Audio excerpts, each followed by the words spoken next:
Come fast fast. Yes मैं जीता, मैं फर्स्ट आया। थक गए यार, चल कुछ और गेम खेलते हैं। फुटबॉल खेलें? नहीं यार, कुछ बैठने वाला गेम खेलते हैं। अंताक्षरी? नहीं।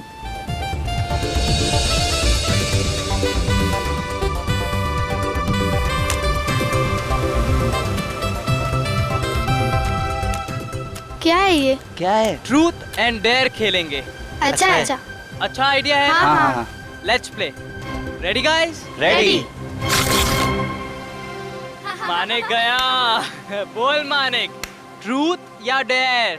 डेयर। बोल क्या करना है? पक्का पलटेगा तो नहीं? नहीं पलटूंगा यार, बोल। जाके हम सब के लिए नारियल पानी लेके आ, वो भी अपने पैसों से। गया आज ये। देख लूंगा यार, तेरी बारी आने दे। 5 स्टार होटल में पार्टी लूंगा। जा जा जा। रोहन रोहन, बोल ठाकुर, सच बोलेगा या करतब दिखाएगा?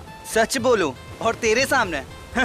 हम तो करतब दिखाएंगे। चल ठीक है, फिर जा उस समंदर में जाके डुबकी मार, वो भी 5 मिनट तक। देख अमी, तुझे पता है ना कि मैं तैर नहीं पाता हूँ। तो मैंने कब बोला तुझे तैरने को? मैं तो बोल रहा हूँ जाके डुबकी लगा। 5 मिनट कैसे रह पाएगा वो? Be fair. चल ठीक है, तेरे लिए 2 मिनट, इतना तो कर सकता है ना डरपोक? देख अमी, मैं डरपोक नहीं हूँ। हाँ मैं तो कहता हूँ तू जागृति की चूड़ियाँ पहन ले। देख अमी, चुप हो जा वरना। क्या करेगा है? एमी, चुप हो जा तू। क्या करेगा तू? रुक क्या जा। करेगा मार दूंगा। बता ना। रुक जा। क्या करेगा? अरे रुको। मार दूंगा तुझको, मैं क्या बोल रहा करेगा हूँ। है? अरे रोहन रुक जा, उसमें कुछ है। दिखा, ये इसको खोल के देखते हैं।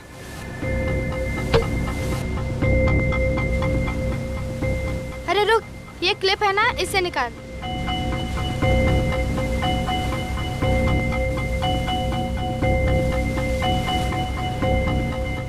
Thank you.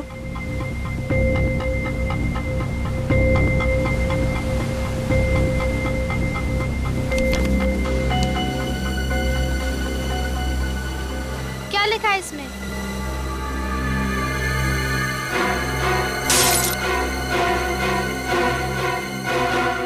मेरे भाई ने मुझे गोली मार दी है और मैं मर रहा हूं। उसे इसकी सजा मिलनी चाहिए, उसने मेरा भरोसा तोड़ा है। मैं उससे मिलने इतनी दूर अपने शहर जा।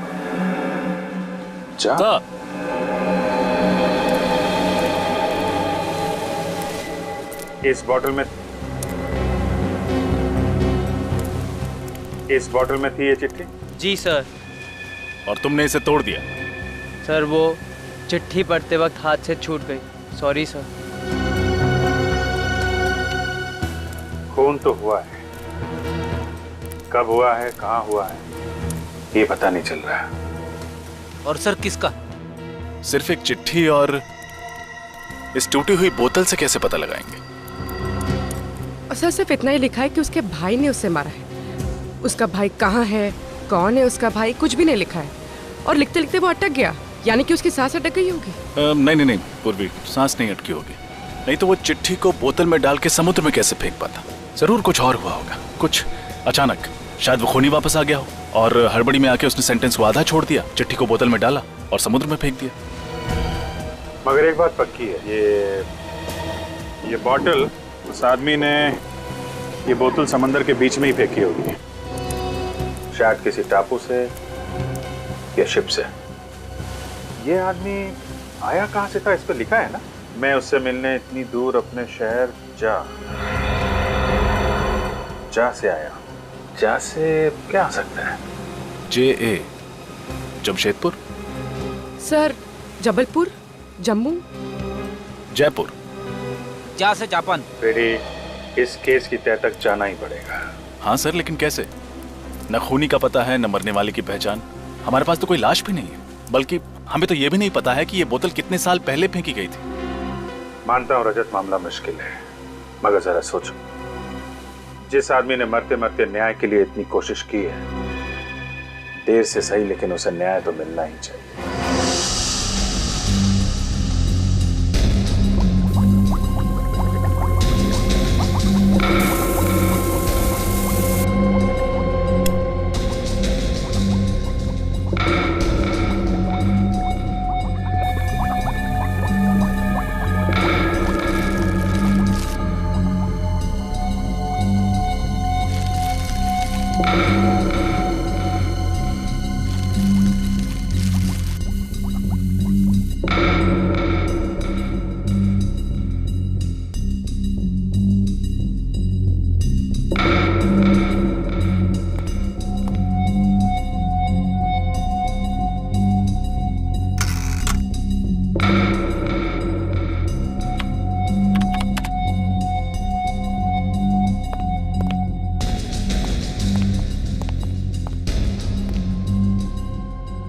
बहुत बिजी है, मुंडी ऊपर करने के लिए भी वक्त नहीं है। तो और क्या, मुझे 24 घंटे बिजी रखना तो तुम्हारा परम कर्तव्य है, और मानना पड़ेगा बॉस, तुम अपने कर्तव्य को बहुत जिम्मेदारी के साथ निभाते हो। मेरी तारीफ कर रहा है या? तारीफ बॉस, 100% तारीफ। तो फिर बता, क्या पता चला? इस बार ज्यादा कुछ पता नहीं चला बॉस। हथियार डाल दिया ना सालों की? अरे बस क्या है, मैं इस बोतल को अच्छी तरह से चेक करके कुछ और पता लगाने की कोशिश कर रहा था बॉस, लेकिन साळुंखे, हमारे पास ये बोतल और वो चिट्ठी, सिर्फ 2 ही सुराग है, और फिर ये भी पता नहीं कि खून 1 साल पहले हुआ या 10 साल पहले, इसलिए रो मत। एक मिनट, रो नहीं रहा, 1 मिनट ठहरो जरा।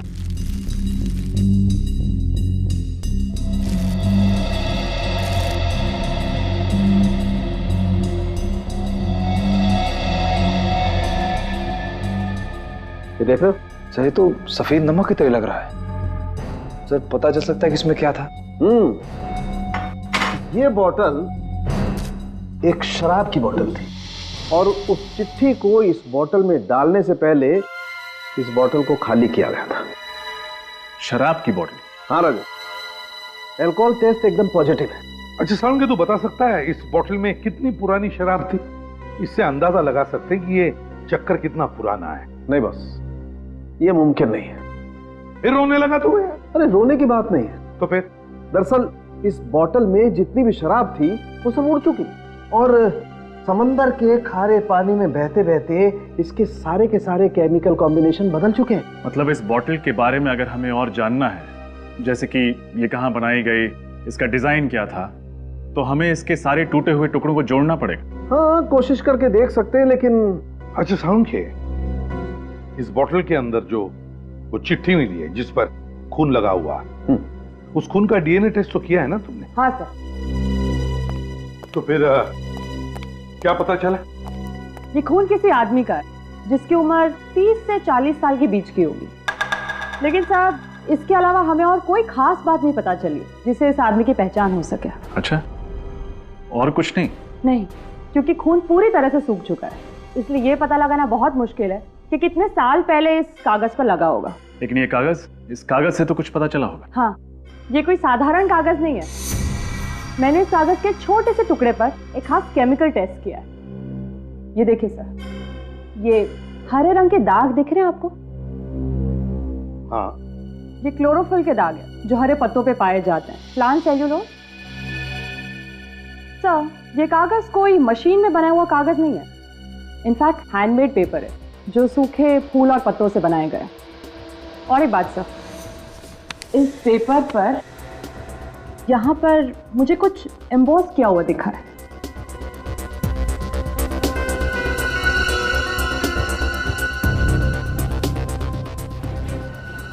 ये लोगो जरूर किसी कंपनी का लोगो है, शायद किसी शिपिंग कंपनी का। पर ये लोगो किसी भी कंपनी ने रजिस्टर्ड नहीं कराया है। सर, ये लोगो आधा है आधा नहीं। हम पेंट करके इसको पूरा करने की कोशिश भी तो कर सकते हैं। मगर ये भी तो पता चलना चाहिए ना रजत कि आधे हिस्से में क्या होगा या क्या था। काम करते हैं, निखिल जरा आईना लेकर आओ जल्दी।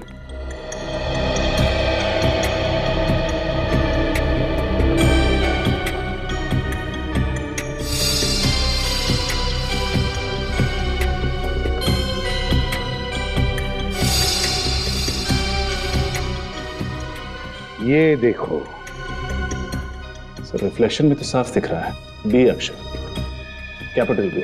इसका मतलब है ये पेपर खास तौर पर किसी के लिए बनाया गया था। ये हैंडमेड पेपर, जिसके लिए भी ये पेपर बना है उसका नाम शायद बी से शुरू होता है। लेकिन सर, इस अक्षर बी से ये कैसे पता चलेगा कि मरने वाले का नाम क्या था? सचिन, अगर ये पता चल जाए ना कि इस पेपर के बनने में किन किन फूल और पत्तों का इस्तेमाल हुआ, तो उस आदमी को भी हम ढूंढ निकालेंगे। सर, फूल पत्तों की खास जानकारी तो एक बॉटनिस्ट को ही होगी। बॉटनिस्ट? मिस्टर अभिजीत, आपकी ये फॉरेंसिक रिपोर्ट 100% सही है। ये पेपर वनस्पति के अलग अलग भाग से बनाया है, जैसे कि फूल, पत्ते, घास और पेड़ की शाखाओं को सुखाकर बनाया गया है। सर ये तो बहुत कॉम्प्लिकेटेड रेसिपी है। किस चीज का कितना भाग है ये कैसे पता चलेगा? अगर आप चाहें तो इस पेपर के मैं सारे भाग, सारे कंपोनेंट अलग करके आपको दे सकता हूँ, लेकिन पहले मुझे पता तो चले कि आप एग्जैक्टली जानना क्या चाहते हैं। जानना तो हमें ये है सत्कार जी कि जिस आदमी ने ये नोट लिखा है वो कौन था और रहता कहाँ था। अब ये मैं कैसे बता सकता हूँ? ठीक है, फिर आप ये बता दीजिए ये जो पेपर जिन फूल और पत्तों से बना है वो कहाँ पाए जाते हैं? सर इसके लिए मुझे थोड़ा वक्त चाहिए, कुछ टेस्ट करने पड़ेंगे और टेस्ट के वक्त शायद ये नोट खराब हो सकता है। नहीं, आप उसकी चिंता मत कीजिए, इसका फॉरेंसिक एग्जामिनेशन हो चुका है।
पेपर के अंदर सूखी हुई पत्ती। ऐसा ही एक स्पेसिमेन मेरे पास भी है।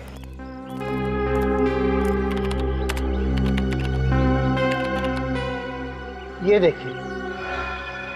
सर ये दोनों पत्ते तो एक जैसे हैं। ये कैसे पता चलेगा कि ये कौन से पेड़ के हैं? ये देवदार पेड़ के पत्ते हैं। देवदार? ये देवदार तो मैदानी इलाकों में पाए नहीं जाते हैं, पहाड़ी इलाकों में मिलते हैं ना, ये हिल स्टेशन पे। जी सर, 1800 से 3000 मीटर की ऊंचाई पर ये देवदार के घने जंगल होते हैं। सर मतलब विक्टिम बी पहाड़ी इलाकों में रहने वाला था? हिमाचल प्रदेश या उत्तराखंड का हो सकता है। विक्टिम बी ने लिखा है कि वो ऐसी जगह रहता था जिसका नाम जे से शुरू होता है। सत्कार साहब आपका लैपटॉप यूज कर सकते हैं? जी बिल्कुल। अब देखो सर्च करो, कोई जगह ऐसी है कि जो जे ए से शुरू होती है?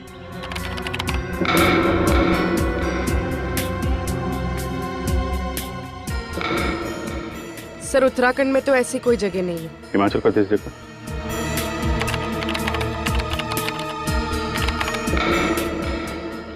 सर ये देखिए जंतवाड़ी, और ऐसी कोई जगह नहीं है जो जे ए से शुरू होती है। गुड, चलो कम से कम ये तो पता चल गया कि विक्टिम बी हिमाचल प्रदेश का है, शायद जंतवाड़ी का। किसका खून हुआ साहब जी? कोई हमारी जंतवाड़ी का था क्या? हाँ, हमें शक है कि वो आदमी जंतवाड़ी का ही रहने वाला था। तो साहब इतने सालों में हमारे कस्बे में तो ऐसा कुछ हुआ नहीं सर कभी। शायद वो आदमी पहले यहाँ पे रहता था, बाद में किसी और शहर में बस गया हो। अच्छा साहब, अब हम आपकी मदद कैसे करें ये बताइए। ये कागज देखकर। ये कागज? अब इसे देख के हम आपको क्या बताएं साहब। देखो हमें ये पता करना है कि जंतवाड़ी में ऐसी कोई मिल है क्या जहाँ पे ऐसे हैंडमेड पेपर्स बनाए जाते हैं? नहीं साहब, ऐसा तो कोई मिल नहीं है इधर। अच्छा, ये फूल और देवदार के पत्तों को सुखा के कागज बनाया जाता था ना, वो यहाँ पे कहीं बनता है क्या? कोई ऐसा आदमी हो जो बनाता हो? अब भी नहीं है, मगर पहले था। पहले था? हाँ साहब जी, कुछ साल पहले देवदार के पेड़ों को काटने पर पाबंदी लगाई गई थी, मगर उससे पहले देवदार के पत्तों से ऐसे कागज एक वर्कशॉप में बनते थे। कौन चलाता था ये वर्कशॉप? मुंगेरी लाल, माल रोड से नीचे जाके बाईं ओर। पर अब वो उस जगह पर एक प्रिंटिंग प्रेस चलाता है। मुंगेरी लाल। आप ये पेपर देखिए, ये आपके हैंडीक्राफ्ट वर्कशॉप में बनाया गया? हाँ, ये कागज मैंने बनाया था। मेरा मतलब पूरा राइटिंग पैड मैंने बनाया था। किसके लिए बनाया था ये? इस जमींदार साहब के लिए, कुमार जी, उनका ही ऑर्डर था। उन्होंने खासतौर से कहा था कि उनके परिवार के हर सदस्य के नाम पे लेटर पैड बनाया जाए और सबके नाम की पहला अक्षर लेटर पैड पे छापा जाए। अच्छा, उनके परिवार में किसका नाम है जो बी से शुरू होता है? नहीं साहब, नहीं जानता। हवेली कहाँ है उनकी? साहब आप माल रोड से आए ना, पीछे जो टेकरी है ना उसी पर हवेली है। Thank you.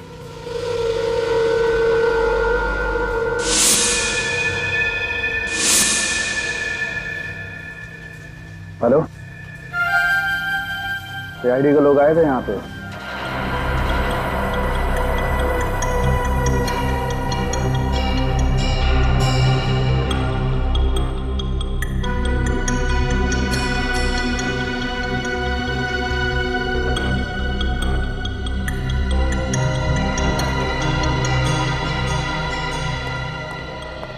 रजा, बॉटल बन गई?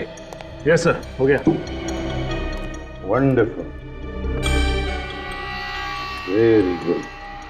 सर ये बॉटल की एक तरफ किसी कंपनी का लोगो छपा हुआ है। हाँ, ये क्या? और बॉटल की दूसरी तरफ 50 एम्बॉस्ड है।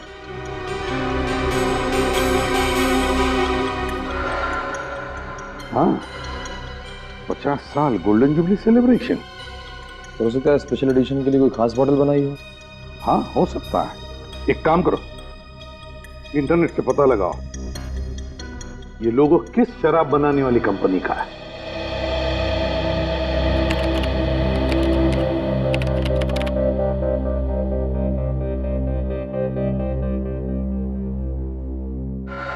सर ये ब्राजील की कोई कंपनी, और शराब भी ब्राजील की ही है। लेकिन ये बोतल और उसके अंदर की चिट्ठी मिली हिंदुस्तान में, और मौत हुई किसी हिंदुस्तानी की।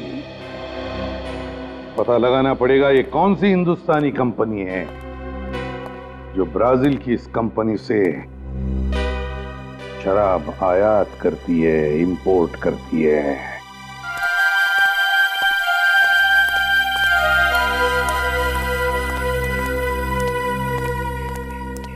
हवेली का हाल तो बड़ा बुरा है। देख के लगता है यहाँ पे सालों से कोई नहीं आया होगा। हाँ सर, वहाँ हवेली का गेट भी टूटा हुआ था। और ये देखिए, ये ताला, इस पे भी जंग लगी हुई है। सर कोई बेवकूफ ही होगा जो इतनी करोड़ों की प्रॉपर्टी को सड़ने के लिए छोड़ रखा है, वरना रेंट पे दे देता, बेच देता, इसको होटल बना देता। क्या कर रहे हो? अच्छे घर के लगते हो। कुमार जी के बंगले में कैसे आए? किसको पूछकर फाटक लांग कर गए हो? देखिए आप गलत समझ रही हैं, हम लोग तो रिश्तेदार हैं, तो कुमार जी के रिश्तेदार हैं। बाहर रहते हैं ना हम लोग, अमेरिका में। तो काफी सालों बाद यहाँ आए तो सोचा कुमार अंकल से मिल ले। यहाँ तो सब कुछ बंद पड़ा है, और कुमार अंकल फोन भी नहीं उठा रहे हैं। नंबर वंबर बदल गया क्या उनका? जमींदारों के यहाँ पर मेहमान बनकर तो बहुत लोग आते हैं, पर आप लोगों को इससे पहले यहाँ नहीं देखा है। वो हम लोग दूर के रिश्तेदार हैं। क्या है कि काफी सालों से यहाँ आए नहीं है, तो आपने इसीलिए देखा नहीं होगा। आप पड़ोस में रहती हैं क्या? जी हाँ, मैं यहीं पे रहती हूँ। कुमार जी से तो घर जैसा नाता है। ये हवेली गुंडों का अड्डा ना बन जाए, इसीलिए नजर रखती हूँ। गुंडों का अड्डा? क्यों, कुमार अंकल के यहाँ कोई नहीं रहता क्या? यहाँ पे सब उल्टा पुल्टा हो गया है।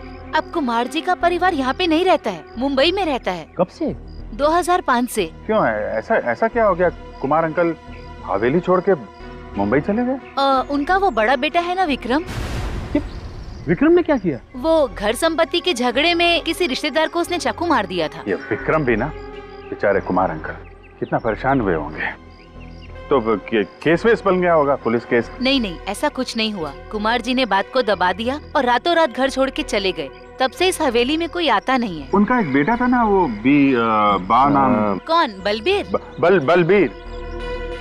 ये बलबीर भी मुंबई चला गया क्या? वो अकेले यहाँ कैसे रहता? वो अपने माता पिता के साथ चला गया। आप लोग इतनी दूर से आए, कोई फायदा नहीं हुआ। मुझे भी मंदिर जाना है, अब आप लोग भी जाइए। नमस्ते। Thank you.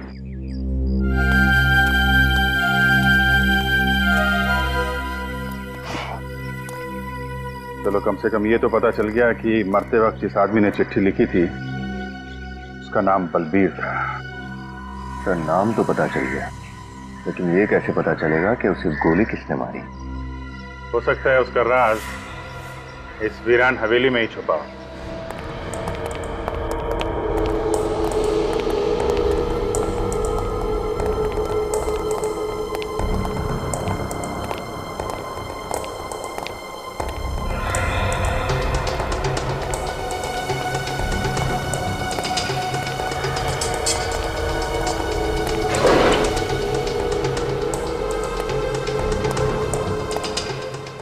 चेक करो, शायद कोई काम की चीज मिल जाए।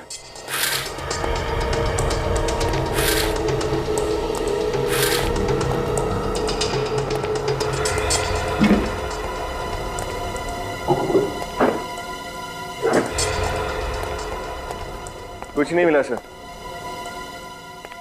साहब, हाँ सचिन।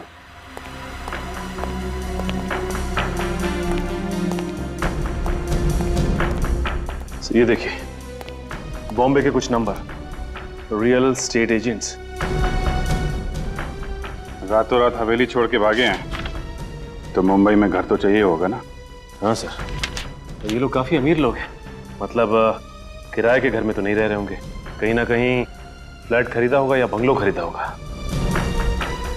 ये फ्लैट खरीदा या बंगलो, ये तो स्टेट एजेंट्स ही बताएंगे। मैंने ये जो बाहर औरत मिली थी ना, रजनी, उससे इस घर में रहने वालों के स्केच बनवाना। Yes sir. यह शराब इंडिया में सिर्फ 3 कंपनियां इंपोर्ट करती है और उनमें सबसे बड़ा इंपोर्टर मैं हूं। और इस पे जो 50 का मार्क क्या है? ब्राजील की कंपनी ने जब 50 साल पूरे किए तो उन्होंने एक स्पेशल कंसाइनमेंट तैयार की थी, limited edition. Limited edition? Yes sir, special edition. तो ये लिमिटेड एडिशन की शराब को इंपोर्ट करने का कॉन्ट्रैक्ट भी इन तीनों इंपोर्टर्स को मिला था? नो सर, सिर्फ मेरी कंपनी को ही मिला था। अक्टूबर 2007 का ये स्पेशल बैच था। अक्टूबर 2007 का लिमिटेड एडिशन। मुझे लगता है कि इस बलवीर का मर्डर उसी समय हुआ होगा। मिस्टर उत्तम, हमें लगता है कि बलवीर का खून किसी शिप में हुआ था। क्योंकि आप ये शराब इंपोर्ट करते हैं तो आप इसे सप्लाई भी करते ही होंगे। 2007 का रिकॉर्ड चेक करके बता सकते हैं कि आपने 2007 में ये शराब किस किस को सप्लाई किया था? हाँ सर, मैं अभी बताता हूँ। प्लीज।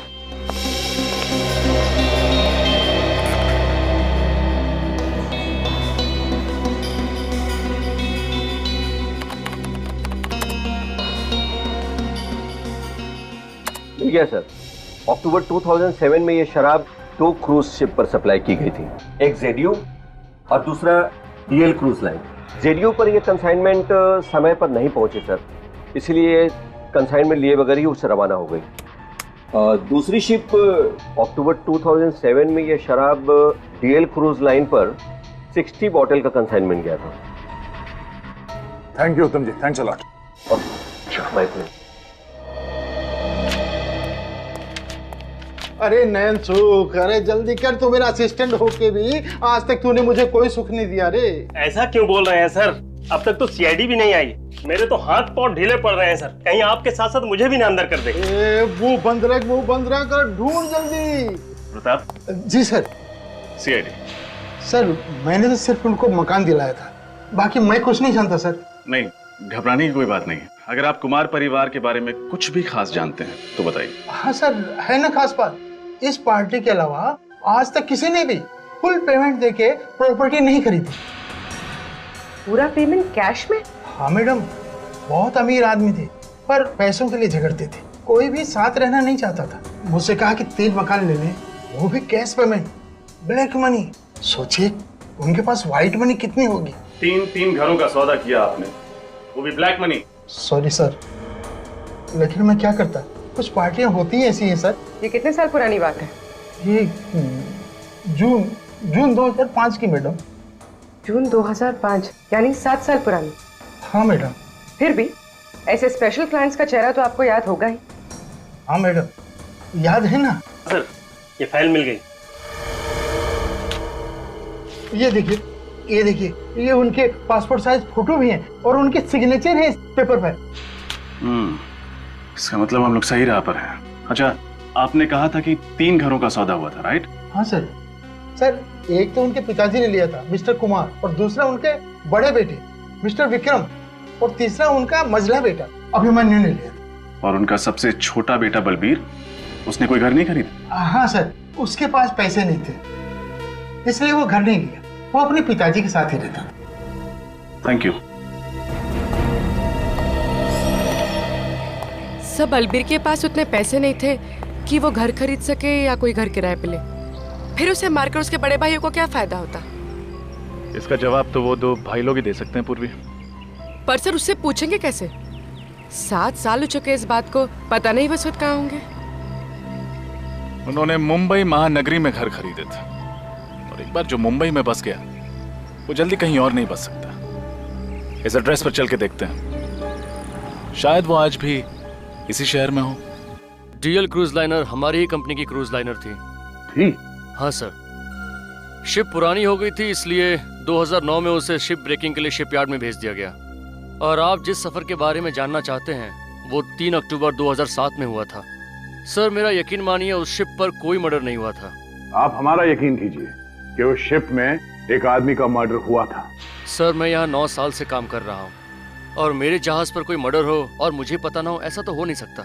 3 अक्टूबर 2007 उस जहाज में जितने भी लोग थे स्टाफ में, उनका नाम तो याद होगा ना आपको?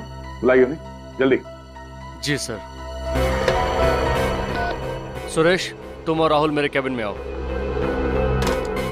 पैसेंजर लिस्ट चाहिए हमें। जी सर।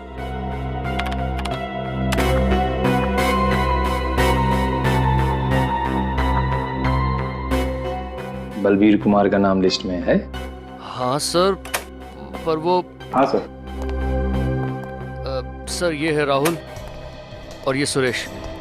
3 अक्टूबर 2007 के दिन डीएल क्रूज पर ये दोनों ही थे।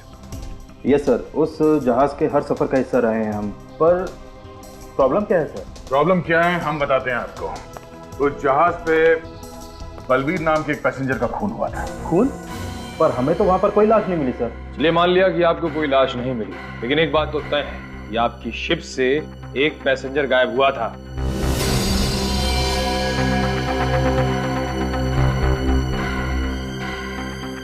हाँ सर, एक पैसेंजर गायब तो हुआ था।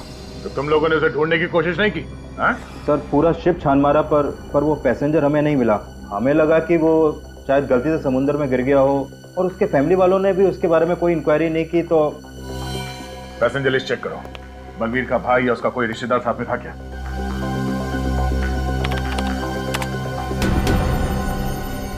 नहीं सर, वो अकेला था। इसका मतलब यही हो सकता है कि बलबीर का भाई गलत नाम से एक झूठी पहचान पर सफर कर रहा था। हमें यहाँ बुलाने की वजह क्या है? आखिर चल क्या रहा है? बलबीर की मौत का आपको कैसे पता चला? और आप लोग इतने यकीन के साथ कैसे कह सकते हैं कि वो बलबीर ही था? आप लोगों को किसने बताया? इस चिट्ठी ने। बलबीर ने आपसे खुद कहा कि वो मर चुका है? जी हाँ। मगर कैसे? मैंने कहा ना इस चिट्ठी से। इसमें बलबीर ने अपनी मौत के बारे में खुद लिखा है, जब वो 3 अक्टूबर 2007 डीएल इंडिया नाम के जहाज से सफर कर रहा था। बलबीर ने लिखा है कि मेरे भाई ने मुझ पर गोली चलाई, उसे सजा दिलवाना, मेरा विश्वास तोड़ा है। उसको मिलने के लिए मैं यहाँ बहुत दूर अपने शहर ज का मतलब है जंतवाड़ी, जहां से आपके परिवार के बारे में हमें पता चला। बलबीर मर चुका है 2007 में, हमें पता ही नहीं चला। तो जब उसकी मौत के बारे में हमें पता ही नहीं है तो हम कैसे मार सकते हैं उसे? अगर बलबीर ने ही तो लिखा है ना कि उसके भाई ने उस पर गोली चलाई, और उसके भाई कौन है? आप दोनों, मिस्टर विक्रम और अभिमन्यु। डाइंग डेक्लेरेशन, एक मरते हुए आदमी का आखिरी बयान, कानून में बहुत मायने रखता है। सर उसने हमें क्यों दोषी ठहराया है, जबकि 3 अक्टूबर 2007 को हम डीएल इंडिया नाम की शिप पे थे ही नहीं। सर आप चाहे तो पैसेंजर की लिस्ट चेक कर सकते हैं। सितंबर 2007 के बाद हम बलबीर से मिले ही नहीं। और एक बात, इस बात की क्या गारंटी है कि ये चिट्ठी बलबीर ने ही लिखी है? सर किसी ने हमारे साथ भद्दा मजाक किया है सर। मैं मानती हूँ कि इनकी बलबीर से ज्यादा बनती नहीं है, लेकिन इसका मतलब ये तो नहीं ना सर कि मेरे पति और देवर इस हद तक गिर सकते हैं। तो फिर इतने सालों तक आपने ये जानना जरूरी क्यों नहीं समझा कि बलबीर कहाँ है? भाई था आखिर वो इनका। सर हमारा बलबीर से पैसों और जंतवाड़ी की हवेली को लेकर प्रॉब्लम चल रहा था और इसी बात को लेकर वो हमसे नाराज था और हमारे माँ बाप के देहांत के बाद तो हमसे कोई नाता रखना ही नहीं चाहता था। एक बात आप सब लोग ध्यान में रखना, जब तक हमारी तहकीकात पूरी नहीं होती आप में से कोई भी ये शहर छोड़कर नहीं जाएगा, समझे? जा सकते हैं आप लोग।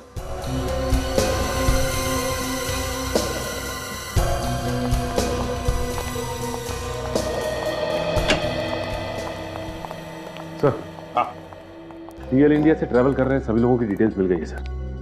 बाकी लोगों को तो पता चल गया है, लेकिन एक प्रत्युषा नाम की लड़की है जो गलत नाम से ट्रैवल कर रही थी, और तो और जो एड्रेस दिया था उसने वो भी गलत है सर। प्रत्युषा, तो हो सकता है ये लड़की उस भाई के साथ मिली हुई हो उस खून में, और ये भाई गलत नाम पे ट्रैवल कर रहा हो। लेकिन सर पैसेंजर लिस्ट में बाकी जितने भी यात्री हैं उनके नाम और एड्रेस मैच करते हैं। मतलब सर बलबीर के दोनों भाई सच बोल रहे थे? हाँ, बलबीर के दोनों भाई सच बोल रहे थे।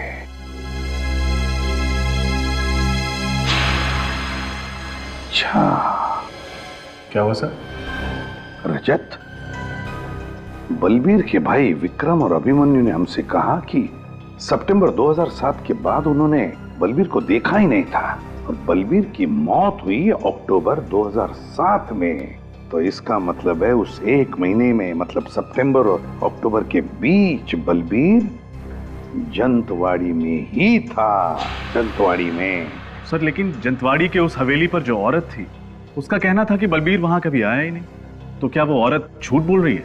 हो सकता है बलबीर उस जंतवाड़ी की हवेली में रुका ही ना हो, जंतवाड़ी में ही किसी और जगह पे ठहरा। लेकिन सर वो ऐसा क्यों करेगा? क्योंकि बलबीर जंतवाड़ी की वो हवेली अपने नाम पर करना चाहता था और ये बात वो अपने भाइयों से छुपाना चाहता था। मगर सर ये बलबीर जंतवाड़ी में रुका कहाँ होगा? वो तो हम पता लगा ही लेंगे सचिन, पता लगा ही लेंगे, लेकिन उससे पहले ये पता लगाना चाहिए ये बलबीर जंतवाड़ी में किस वकील से मिला था।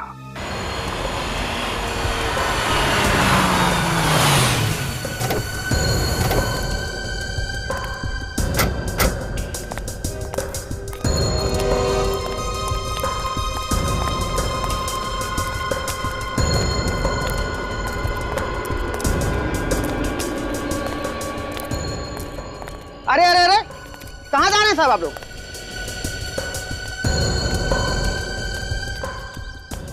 कहाँ जा रहे हैं साहब आप लोग? वो संजीव साहब से मिलना था। आप लोग कौन है? सीआईडी मुंबई। सीआईडी? आप ही लोगों से मिलने गए हो साहब? वो क्या? मगर हमने तो उनसे कहा था कि हम यहाँ घर पे आ रहे हैं उनसे मिलने के लिए। पता नहीं साहब। लेकिन हमसे मिलने कहाँ गए, कुछ तो बताया होगा तुम्हें। माल रोड गए साहब। वो मॉल रोड? मॉल रोड पे क्यों? 15 मिनट पहले एक आदमी आया था साहब, उसने बोला कि माल रोड में सीआईडी आपका इंतजार कर रही है और साहब उसी के साथ चले गए हो। समझदार आदमी किसी की बातों में कैसे आ गया? तुमने इस आदमी को पहले कभी देखा था? उसको साहब मैंने जंतवाड़ी में कई बार देखा साहब। कैसे दिखने में कैसा ही? सर वो सांवला सा और 5-5.5 फुट लंबा होगा साहब, और रंग बिरंगी टोपी पहना हुआ था और मुंह में पान चपाया हुआ था साहब। वो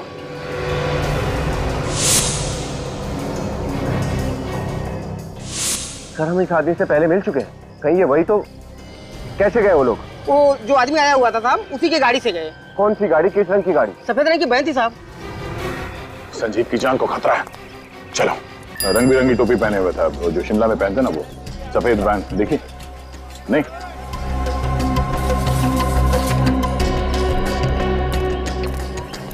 देखिए, आपने किसी ऐसे आदमी को देखा है जिसका रंग सांवला सा है, कद करीब 5-5.5 फीट इंच और सर पर रंग बिरंगी टोपी पहनता है जिस पर हाथ की कारीगरी हुई है, सांवला सा है, अक्सर पान चबाता हुआ यही मार्केट में घूमता रहता है और शायद उसके पास सफेद कलर की वैन है। शायद आप मंगू की बात कर रहे हैं।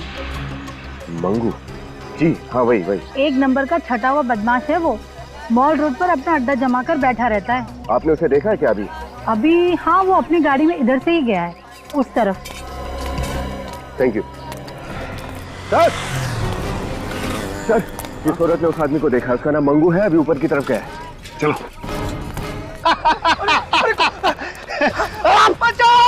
बचाओ! हेल्प!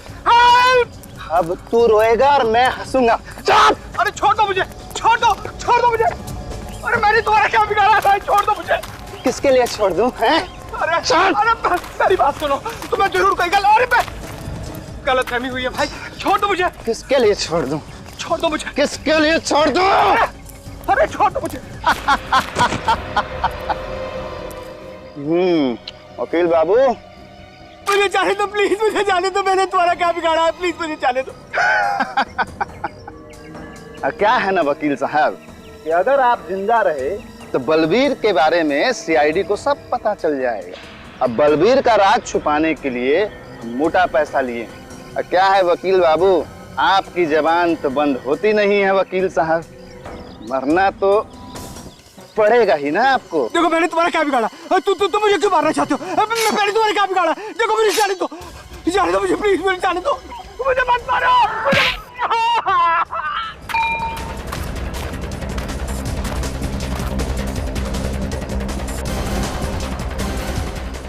आजा।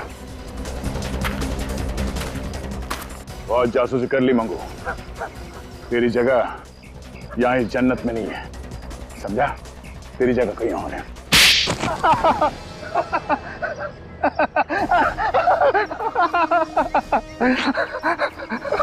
जो कुछ बताएगा सच बताना, वरना। साहब मुझे सिर्फ इंफॉर्मेशन देने के पैसे मिलते हैं साहब। जमींदार साहब के बेटे बलबीर के विषय में कोई भी पूछताछ करता है, बस मैं उन्हें एक फोन लगा देता हूँ सर। किसको बताता था? अब एक औरत है, मैंने उसे देखा नहीं है सर। औरत? तो संजीव जी सर, आपके मुताबिक बलबीर का झगड़ा उनके भाइयों से था? हाँ सर, खानदानी हवेली को लेकर भाइयों में खूब झगड़ा हो रहा था सर। तो बलबीर आपके पास यहाँ आया क्यों? बलबीर के माता पिता के गुजर जाने के बाद वो अपने भाइयों से छुपकर मुंबई से भाग निकला, खानदानी हवेली पर अपना अधिकार जमाने के लिए। उसे यकीन था सर कि उसके भाई आसानी से मानेंगे नहीं और उसके पेपर को कोर्ट में चैलेंज करेंगे। मगर ये औरत कौन है, बलबीर ने कभी बताया? नहीं सर। सर ये बलबीर अचानक यहाँ से भागकर मुंबई क्यों चला गया? हाँ, वो हवेली लेने आया था तो फिर यहाँ से भागा क्यों? पर हाँ सर, उस दिन जाने से पहले। सॉरी, मुझे आने में थोड़ी देर हो गई। कितनी देर लगा दी? मालूम है कोर्ट पहुंचना बहुत जरूरी है। अभी से कोई जरूरत नहीं है एडवोकेट साहब। क्यों? हवेली नहीं चाहिए क्या? नहीं, हवेली तो मुझे चाहिए और हवेली मुझे ही मिलने वाली है। मुझे ही मिलेगी? हाँ, पता नहीं कैसे मेरे भाइयों को पता चल गया कि मैं जंतवाड़ी आया हूँ। आज सुबह ही भैया के घर से फोन आया था, मुझे मुंबई वापस बुलाया और कहा कि हवेली मुझे दे दी जाएगी, उन्हें कुछ नहीं चाहिए। बलबीर ने कहा कि भैया के घर से फोन था। जी। किसने फोन किया बताया? नहीं सर, नाम तो नहीं बताया। ये केस तो फिर से उलझ गया सर। किसका फोन आया था ये तो हमें पता ही नहीं, और बलबीर यहाँ से सीधा जहाज पर गया, लेकिन उसका भाई तो कभी जहाज पर गया ही नहीं। बलबीर ने चिट्ठी में यही लिखा था कि उसके भाई ने उस पर गोली चलाई। ये कैसे हो सकता है? सर उस जहाज पर वो लेडी पैसेंजर भी थी जो नकली नाम लेकर घूम रही थी, और उसका कैबिन ठीक बलबीर के कैबिन के सामने था। प्रत्युषा, उसका नाम प्रत्युषा है। हाँ सर, हो सकता है कि उसी औरत ने बलबीर को पटाकर उस जहाज पर बुलाया हो, लेकिन सर उस औरत को ढूंढेंगे कैसे?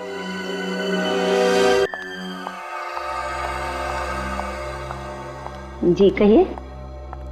हेलो मैडम, मैं डीएल क्रूज का मैनेजर हूँ। सॉरी इतनी रात को आपको डिस्टर्ब कर रहा हूँ। ओके। मैं एक जरूरी खबर लाया हूँ। खबर? कैसी खबर? हमारी शिप डीएल क्रूज पर मिस प्रत्युषा ने 3 अक्टूबर 2007 को ट्रैवल किया था एग्जीक्यूटिव क्लास में। उन्हें लकी ड्रॉ में एक फ्री गिफ्ट कूपन मिली है हमारी नई क्रूज पर यूरोप के लिए। तो क्या मैं मिस प्रत्युषा को पर्सनली ये फ्री गिफ्ट कूपन दे सकता हूँ? प्रत्युषा? कौन प्रत्युषा? देखिए हमारे घर में इस नाम की कोई औरत नहीं रहती है, आप शायद गलत एड्रेस पे आए हैं। मिस प्रत्युषा 91 पॉकेट ए, सतारा कॉलोनी, 7 बंगलोज, अंधेरी वेस्ट, मुंबई। बिल्कुल सही एड्रेस पे आए हैं सर। पर आपने सुना नहीं, यहाँ पर कोई प्रत्युषा नहीं रहती है। और ये कैसी शिपिंग कंपनी है कि अपने मैनेजर को रात में किसी के घर भेजती है फ्री गिफ्ट कूपन देने के लिए? चलिए निकले यहाँ से। माया, देखिए आप लोगों को कुछ गलतफहमी हो रही है। एड्रेस सही है, लेकिन 3 अक्टूबर 2007 को हमारे घर से डीएल क्रूज पे कोई गया ही नहीं था। और ये प्रत्युषा नाम भी हम पहली बार ही सुन रहे हैं। तो क्या हम झूठ बोल रहे हैं? हम पवई से इतनी दूर आपको फ्री ट्रिप देने आए हैं। हमारे पास इंफॉर्मेशन बिल्कुल सही है। हमारे पास सारे पैसेंजर्स की लिस्ट है, ये देखिए। अरे आप लोग तो हाथ धोकर हमारे पीछे पड़ गए। हमने कहा ना इस नाम की कोई लेडी हमारे घर में नहीं है और हमें कोई गिफ्ट नहीं चाहिए। प्लीज चले जाइए यहाँ से। अब आप लोग यहाँ से जा रहे हैं या मैं पुलिस को बुलाऊं? ये पुलिस को बुलाने की धमकी किसे दे रहे हैं आप? पुलिस को तो अब हम बुलाएंगे। क्या? जालसाजी आप लोगों ने की है। झूठे नाम और दस्तावेज जमा करके आप लोगों ने कानून तोड़ा है। क्या? हमने कानून तोड़ा है? हमने झूठे दस्तावेज जमा किए थे? कैसे साबित करोगे तुम? क्या सबूत है तुम्हारे पास? फोटोग्राफ्स हैं। कौन से फोटो? वही जो शिप पर गाला नाइक पर लिए गए थे। शिप के कैप्टन ने अपने यादगार के तौर पर हर एक पैसेंजर के साथ फोटो खिंचवाई थी। अरे बंद करो ये बकवास। ना ही मैंने यहाँ का एड्रेस दिया था और ना ही शिप पर कोई ऐसे गाला नाइट हुआ था, ना ही मैंने सिरे को कोई फोटोग्राफ खींचा था। तो कहाँ से दिखाएंगे आप फोटोग्राफ? हाँ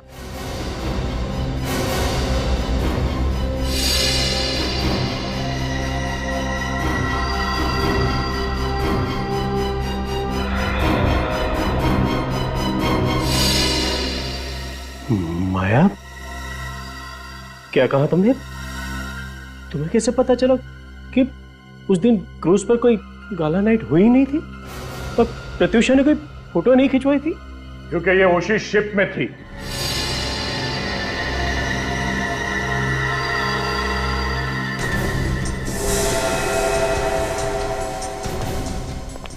राइट माया?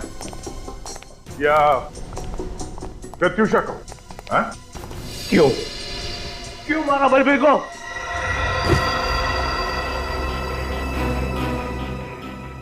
आपके लिए, अपने बच्चों के लिए। इन्होंने तो अपने हिस्से में मिली हुई सारी जायदाद जुए में हार दी। बिजनेस में भारी लॉस हो रहा था।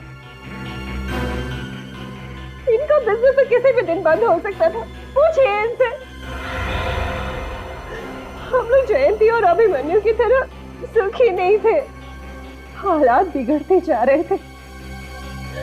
हवेली को बेचकर जो पैसे मिलते ना, उससे हमारा सारा कर्जा उतर जाता। मगर ये बलबीर हवेली पे कब्जा करके बैठा हुआ था और ये इन्होंने भी तय कर रखा था कि हम हवेली में से अपना हिस्सा नहीं लेंगे, सब कुछ बलबीर को दे देंगे। मगर मुझे ये मंजूर नहीं था। इसलिए तुमने बलबीर पर नजर रखना शुरू कर दिया? हाँ, जब मुझे पता चला कि वो जंतवाड़ी पहुंच चुका है अपने हवेली पे कब्जा जमाने के लिए, तो मुझे ये कदम उठाना पड़ा।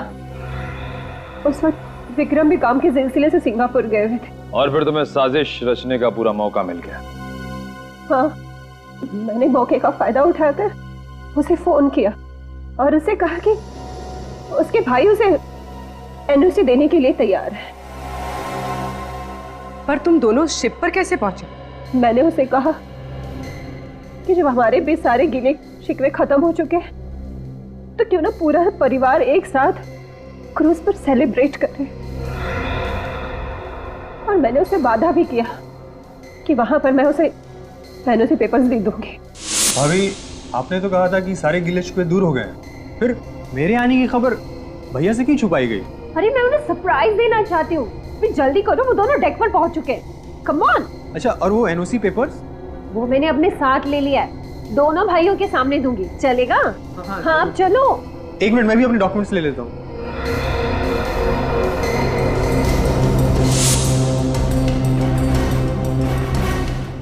अरे ये आप क्या करी भाभी?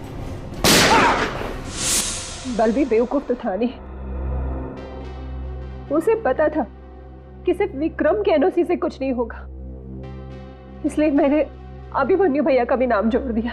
एनओसी और अपने भैया से मिलने की खुशी में बलबीर तुम्हारे झांसे में आ गया और तुमने उसे गोली मार दी। लेकिन बलबीर ने तो उस चिट्ठी पर लिखा था कि उसे उसके भाई ने मारा है। गोली चलाते वक्त मैंने उसे कहा था कि उसका भाई उससे नफरत करता है। तुम उसके रास्ते के कांटे हो। वो नहीं चाहते कि तुम जिंदा रहो। ये सोचो कि ये गोली मैंने ही तुम्हारा भाई चला रहा है। और ये सुन के बलबीर टूट गया, सदमा बर्दाश्त नहीं कर पाया और चिट्ठी में ये लिख दिया कि उसके भाई ने उसे गोली मारी है। बलबीर को मरे तो 5 साल हो गए, अब तक तुमने हवेली अपने नाम क्यों नहीं कराई? वो सब इनकी वजह से। कितनी बार कहा है इनसे कि भूल जाओ बलवीर को। अगर वो हवेली में इंटरेस्टेड होता तो सब कुछ छोड़ छाड़ कर नहीं जाता, पर ये है कि नहीं, वो एक दिन जरूर वापस आ जाएगा, जरूर वापस आ जाएगा। पर विक्रम को मालूम नहीं था कि बलवीर कभी वापस आने वाला नहीं था, क्योंकि तुमने उसे मार दिया। भाभी मां समान होती है और तुमने उस रिश्ते को बदनाम किया है और इस घर को भी तोड़ दिया। You are under arrest Mrs Maya. Sorry. For more updates, subscribe to our channel, click the show links and enjoy watching the videos.